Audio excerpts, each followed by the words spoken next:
C'est un scandale total. Dans un pays où des gens crèvent sur des brancards dans les couloirs des urgences, ce gouvernement de clowns choisit de s'attaquer à des dissidents comme des lanceurs d'alerte, juste pour museler ceux qui osent les contredire. Aucun soin, aucune prise de tension n'était faite jusqu'à 4 h du matin.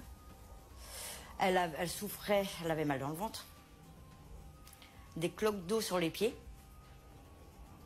Un tramadol en une soirée. Voilà ce qu'elle a eu.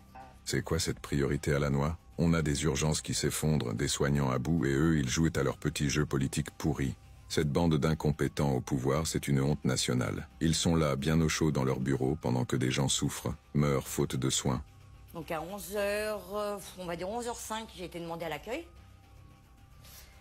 Et on m'a dit quand même à 11 h 05, elle n'a toujours pas vu de médecin. Elle entre dans un box. À 11 h 40, un médecin annonce à la famille le décès de la sexagénaire.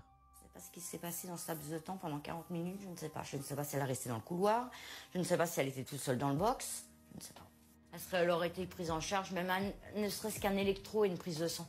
Ils auraient vu tout de suite qu'il y avait quelque chose cardiaque. Et au gouvernement, ils ont le culot de dire qu'ils s'occupent de nous. C'est du foutage de gueule. De plus en plus de patients meurent à l'hôpital faute de soins et de prise en charge. Pourquoi? Car notre Manu diminue le budget des hôpitaux.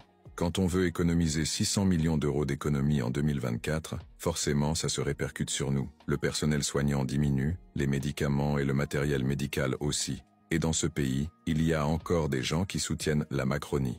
J'en ai plus qu'assez de cette mascarade, de cette lâcheté qui ronge ce pays, berceau de la Révolution. Nous sommes entourés de fantômes, de lâches, de moutons bêlants qui acceptent sans broncher chaque chaîne qu'on leur impose.